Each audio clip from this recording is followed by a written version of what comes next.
Me encuentro con una de las figuras del tema de la educación de peso en Aguascalientes, un rector de una universidad nueva, Juan Camilo Mesa, rector de Global University. ¿Cómo estás? Feliz Andrés, feliz, la verdad que haciendo mil cosas, todos los días muy activo, la verdad muy feliz, luchando por fortalecer el ecosistema educativo del Estado, porque la verdad es que este siglo XXI es muy retador y si no hacemos cosas diferentes va a ser complejo. Pues diste un gran salto, tienes muchos años en rectorías, subiste de nivel la universidad, estabas en la Cuauhtémoc. Y la subiste mucho y lograste ahí máximos de inscripciones y demás, migraste a un nuevo concepto, ¿no?, de educación. Sí, mira, realmente pues ahí en la anterior universidad estuvimos varios años. De hecho se convirtió en la universidad privada más grande, la universidad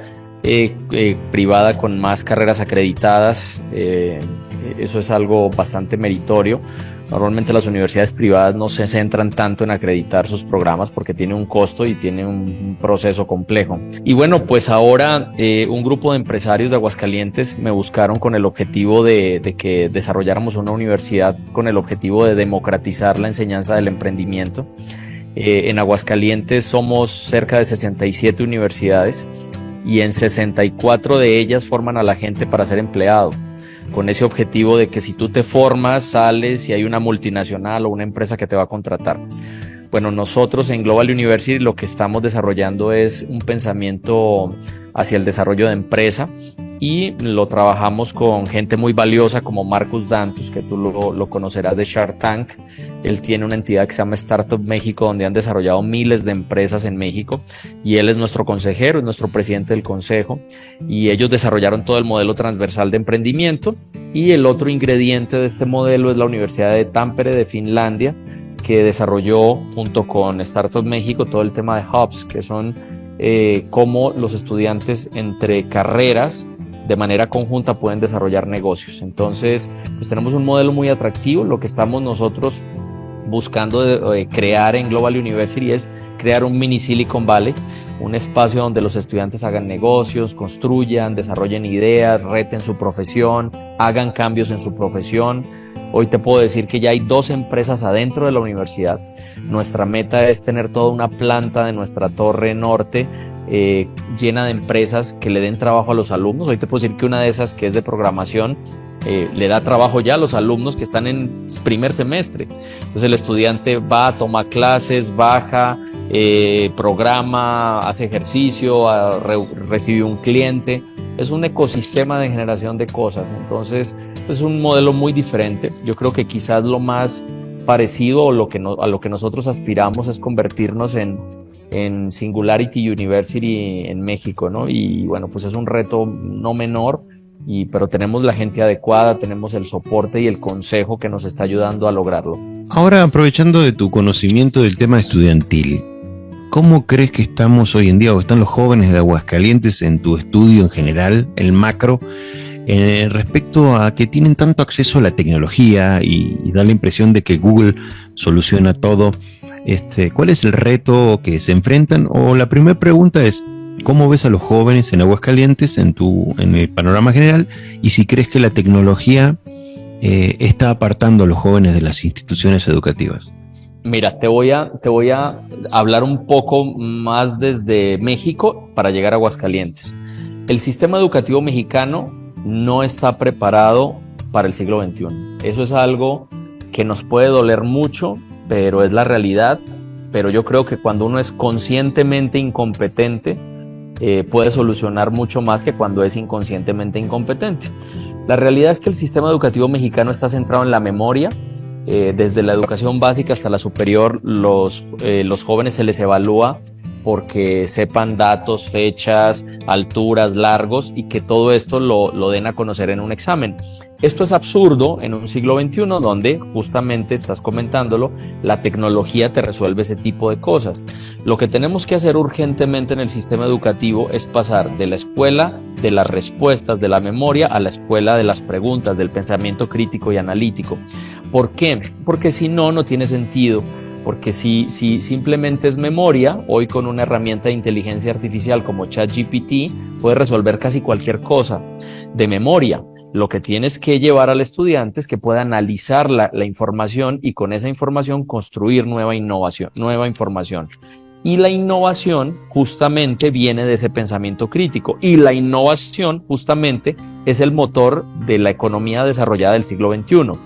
¿A qué me refiero con todo esto? Un país que genera innovación en el siglo XXI es un país rico.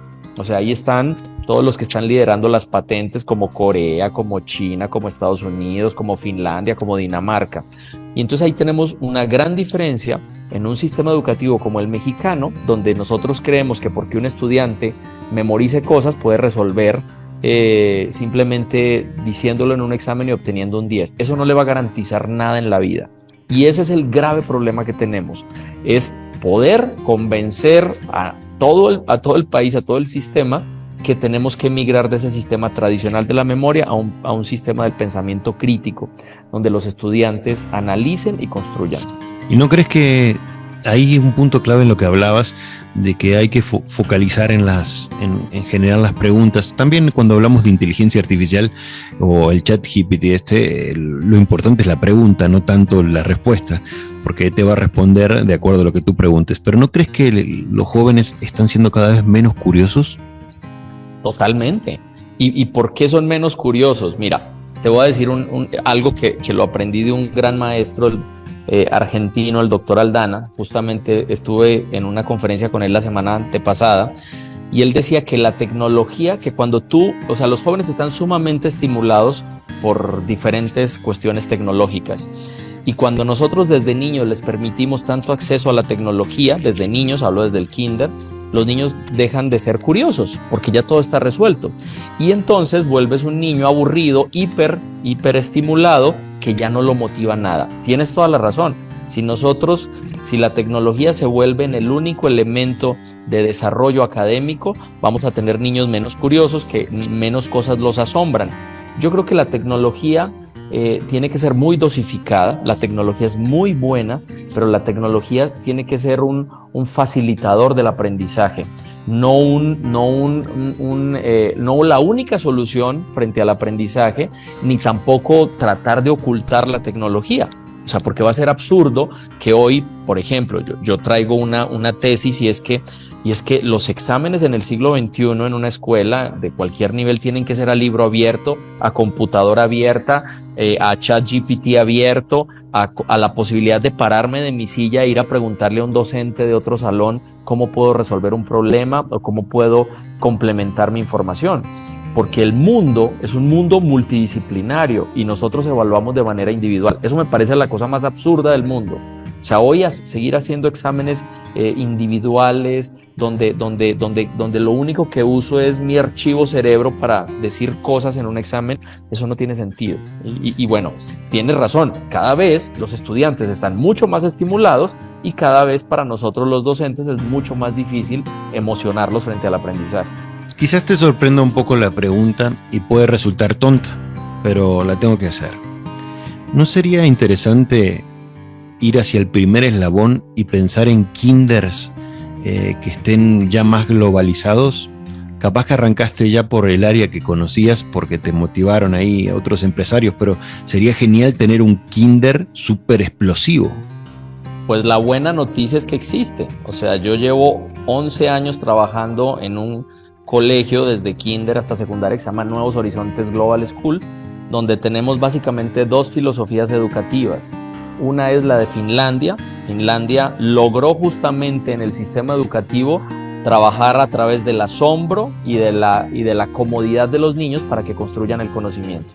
Y la otra filosofía que usamos en Nuevos Horizontes Global School es Reggio Emilia. Reggio Emilia es una filosofía italiana que desarrolló Loris Malaguzzi por ahí después de la Segunda Guerra Mundial, y la Universidad de Harvard la acaba de dar a conocer como la mejor filosofía educativa de todo el mundo. Y es una filosofía que justamente desarrolla la creatividad y la emoción en los niños para que puedan construir nuevas cosas. El niño es un ciudadano activo, el niño es un constructor y no es una caja vacía a la que hay que llenarle el cerebro. Entonces sí, pues ahora Global University se conecta con el Colegio Nuevos Horizontes y ahora ya podemos tener un modelo completo desde kinder hasta doctorado, y el componente transversal es emprendimiento e innovación. Entonces, para tú lograr ese asombro y todo lo que estábamos platicando ahora, claro, la educación inicial es el momento donde tú tienes que sembrar justamente todo para que sea mucho más fácil en la educación superior lograrlo. ¿Qué le recomendarías tú como especialista en el tema de la educación?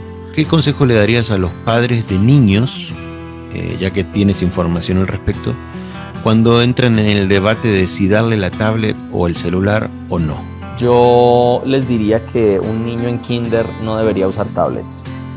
Yo creo que en kinder necesitamos más cartón, más mariposas, más hormigas, más color, más ensuciarme de arcilla, más crayolas, más arte, más irme detrás de un animalito y menos tablet. Yo creo que es un gravísimo error en la educación inicial empezar a conectar los niños con la tecnología.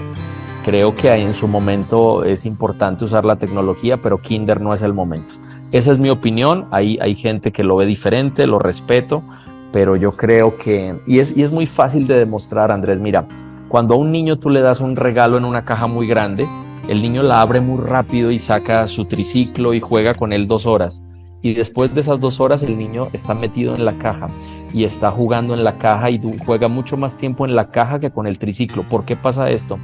Porque su mente está construyendo cosas. Para él la caja es una protección contra dinosaurios, es una nave espacial, es un coche de carreras, es lo que su mente quiera construir. En los juguetes ya está todo armado, entonces su mente ya no tiene que construir nada, mientras que en la caja sí.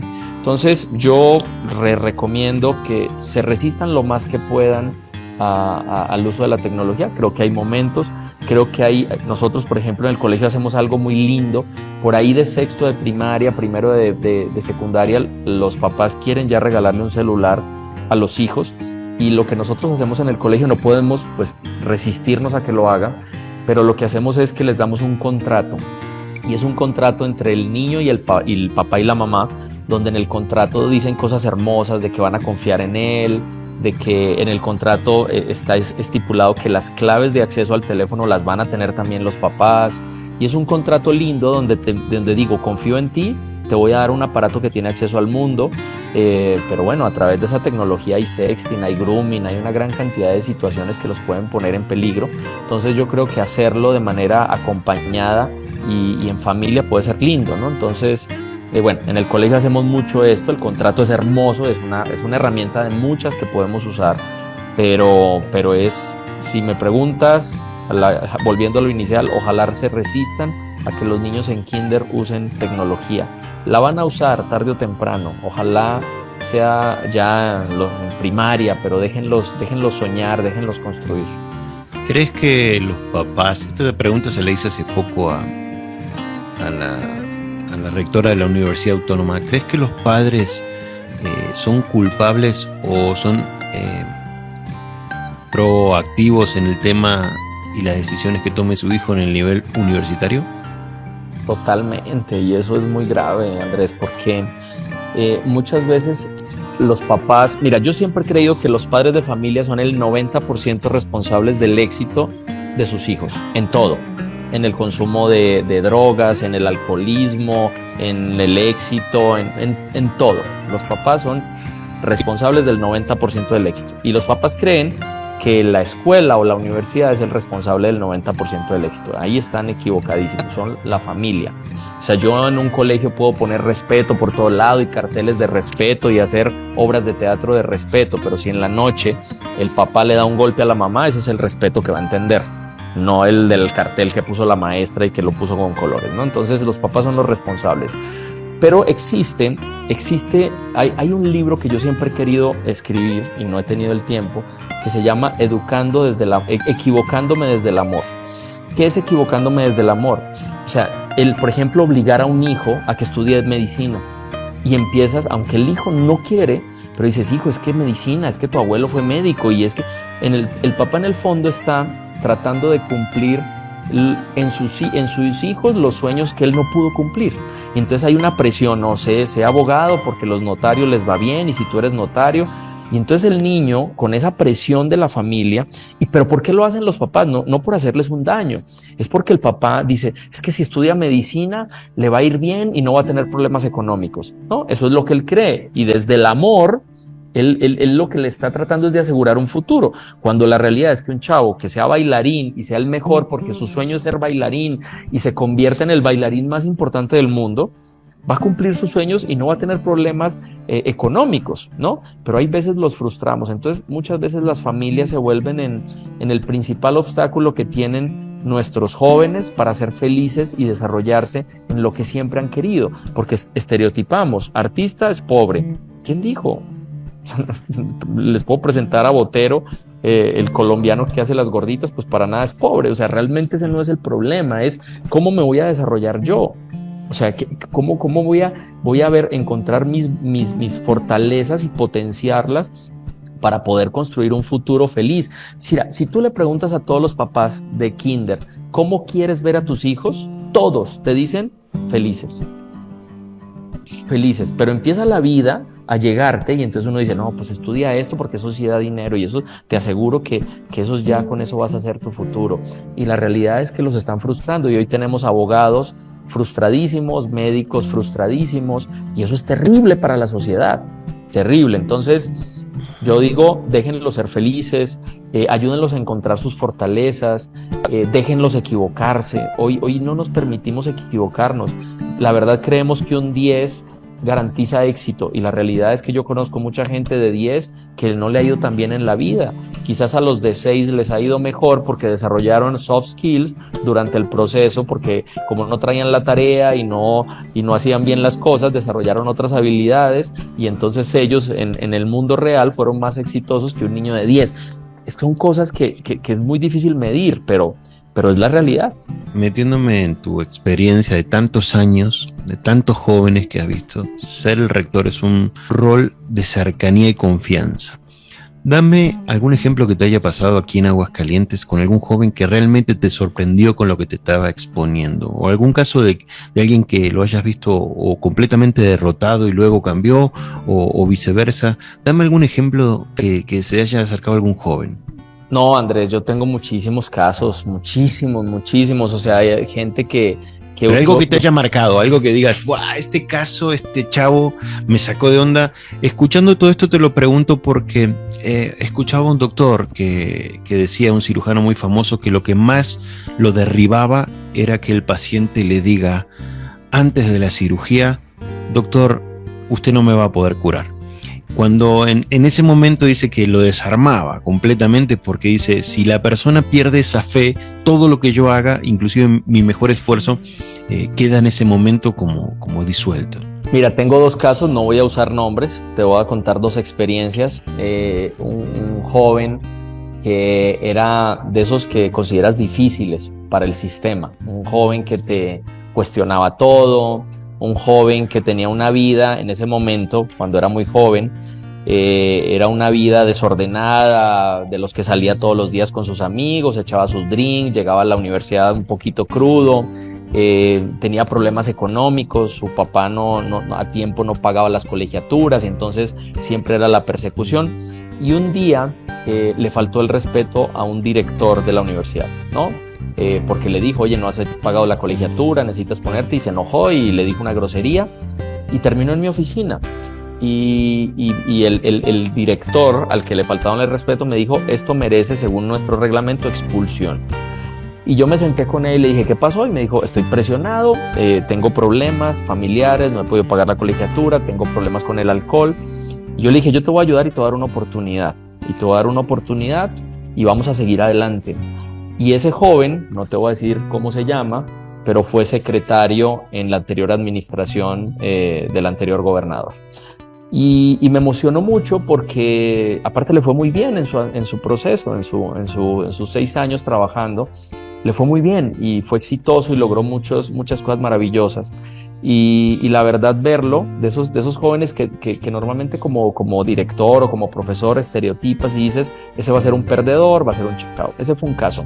Y el otro caso fue un joven que le costó también mucho, se metió a un tema de drogas muy cañón, y se dejó su carrera, y ese joven después se volvió rapero, y nunca había terminado su carrera. Después de haber estado metido en las drogas cañón, regresó, me buscó, hizo algo maravilloso, porque yo le decía, viejo, es que yo no te puedo recibir. Me dijo, yo ya me rehabilité, me convenció de que se había rehabilitado, y me mandaron, no te voy a exagerar, más de 3,000 mensajes por Facebook de una comunidad de rap que había creado diciendo: rector, dele una oportunidad, él quiere ser profesional, él quiere terminar su carrera, es su sueño, no necesita dinero, ya con el rap le fue muy bien, pero más de 3,000 mensajes, yo era, o sea, ¿qué es esta locura, no? Y bueno, cosas como esta, muchísimas familias que uno sin querer termina ayudando. Yo creo que el gran éxito que yo pueda haber hecho como rector no es mi conocimiento, que no es mucho tampoco. Yo creo que ha sido el escuchar. Yo escucho a la gente siempre a través, yo digo, búsquenme a través de las redes sociales. Yo no tengo community manager, yo las reviso, y yo, así sea a las 11 o 12, 1 de la mañana, les respondo. Entonces, esa comunicación a mí me ha servido mucho, y he escuchado cosas complejas, cosas lindas, felicitaciones. Y bueno, yo creo que esos dos casos me marcaron porque los dos son ese típico estudiante que tú etiquetas y dices, este no va a llegar nunca. Y mira, uno secretario, el otro famoso en el rap. Pues bueno, esto era parte de que espero que quien nos escuche le llegue un poco quizás ese mensaje tanto para padres como para jóvenes. Y ahí con eso quiero terminar. Me gustaría que le des un mensaje de el que no te conoce, o yo que tengo el gusto de conocerte hace muchos años, te tengo como evaluado como un hombre de conocimiento, te tengo evaluado como un hombre interesado en la educación, que también llegó a esta tierra con ese fin, con ese sueño de crecer y exponer más su manto de influencia. Creo que lo has logrado. Muchas gracias. Me gustaría que le des un mensaje primero a los papás que te puedan estar escuchando. Vayan contigo a tu universidad, a Global University o a otra, pero me gustaría que le des un mensaje a aquellos papás que todavía no saben qué tanto puede realmente hoy en día hacer la diferencia, empezar a confiar en la educación de alguna manera. Yo creo que lo primero es que tienen que tener fe en sus hijos. Lastimosamente, nosotros desde hace mucho rato en las familias cortamos la comunicación con nuestros hijos. Nosotros no escuchamos a nuestros hijos.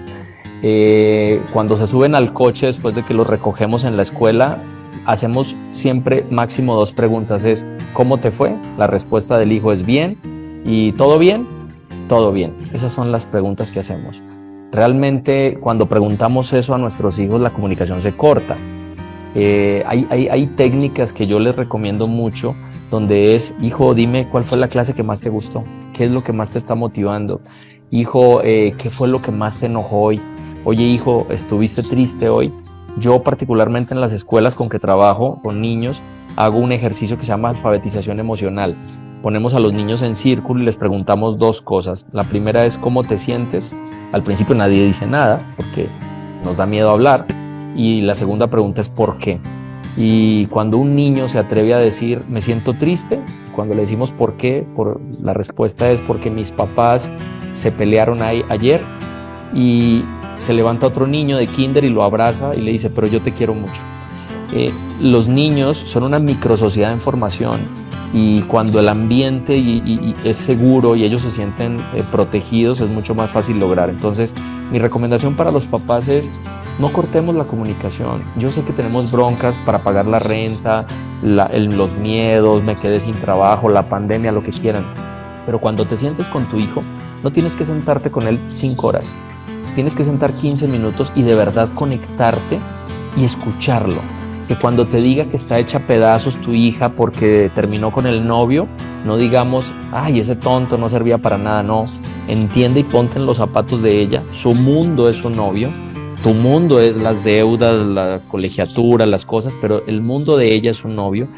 Empatiza con eso, genera lazos de comunicación, cree en ellos. Si un niño te dice: mi mayor sueño es ser artista, impúlsalo para ser no el mejor artista de Aguascalientes, sino el mejor artista del mundo. Pero no trates de cumplir. A mí me pasó con mi hijo. Yo soy un futbolista frustrado. Era muy mal jugador de fútbol, pero jugué fútbol toda mi vida y tengo 5 cirugías de rodilla. Y mi hijo un día quiso jugar fútbol y yo terminé siendo el peor papá del mundo porque yo quería que él cumplir mis sueños a través de él. Lo presionaba tanto que mi hijo salía de la cancha llorando. O sea, imagínate lo frustrante que era hasta que un día él tuvo los pantalones de decirme, pa, no me gusta el fútbol. Y entonces en estos días, ya ahora que está muy adolescente, me dice, un hombre, fíjate lo que me dice tan lindo, un hombre en la vida llega su momento donde decide si le gusta el fútbol o los autos. Papá, a mí me gustan los autos. Como quien dice, o sea, no me lo vas a joder, porque la realidad es que me frustrabas. Y la verdad, o sea, yo era su entrenador, le gritaba, quería que entrenara, entonces íbamos al club y yo, eso no tiene sentido. No tiene sentido, o sea, yo no puedo cumplir mis sueños, ya no los cumplí yo. Él tiene que cumplir sus sueños y si él quiere ser nadador o tenista o no va a hacer deporte y dedicarte más a la ciencia, hazlo, hijo, hazlo, sé feliz. Entonces, esa es mi mayor recomendación. Por favor, no obliguen a sus hijos a estudiar.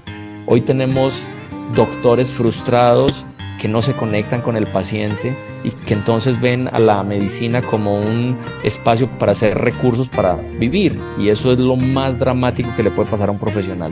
Si tú no amas, Andrés, el micrófono que tienes enfrente, si tú no amas entrevistar gente y lo haces simplemente para sobrevivir, es la cosa más dramática, y la verdad es que tenemos una gran cantidad de gente que vive así. ¿Cómo se llama tu hijo? Daniel.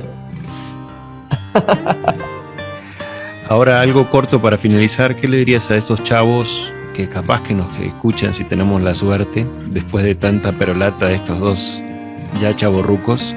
¿Qué les dirías a esos jóvenes que quizás en este momento prestaron atención de esta plática y están un poco perdidos? Yo les diría, y voy a ser un poco dramático, que el modelo para el cual formaron a sus papás, y a ti y a mí, del siglo XX, ese modelo donde entrábamos a un kinder y salíamos de una universidad a conseguir trabajo haciendo 5 currículums, se acabó. Hoy, en el siglo XXI, necesitamos generar innovación, y la innovación está conectada al emprendimiento. Hoy necesitamos formar emprendedores, y de verdad, las tasas de desempleo de los universitarios recién egresados en México son muy altas. ¿Por qué? Porque la manufactura de la cual hemos vivido por muchos años, ese modelo se está robotizando y cada vez hay menos espacios laborales y van a haber menos espacios laborales. Entonces tenemos que pasar de la manufactura o del empleo a ser innovadores, a ser emprendedores, y eso hay que entenderlo, y cómo desde la danza, desde el arte, desde la odontología, desde el derecho, desde lo que me guste, puedo usar la tecnología para crear innovación y disrupción y ser emprendedor. Eso es algo que hacemos en Global University, y no sé Andrés, si pueda invitarlos este próximo sábado 25 a las 10 de la mañana. Vamos a tener aquí en las instalaciones de Global University una charla con familias que quieren conocer el modelo de cómo esta universidad pues está justamente centrada en una educación para el siglo XXI. Entonces yo les diría, quitémonos ese mindset de que voy a estudiar todo un proceso y salgo a conseguir trabajo, más bien a un mindset de generación de nuevas cosas como soporte de una economía sana en el siglo XXI. Muchísimas gracias. Juan Camilo Mesa aquí con nosotros compartiendo un poquito de su conocimiento. Muchas gracias, amigo. A ti, amigo, gracias por todo, y pues la verdad te felicito porque también has hecho un trabajo espectacular en estos muchísimos años que nos conocemos.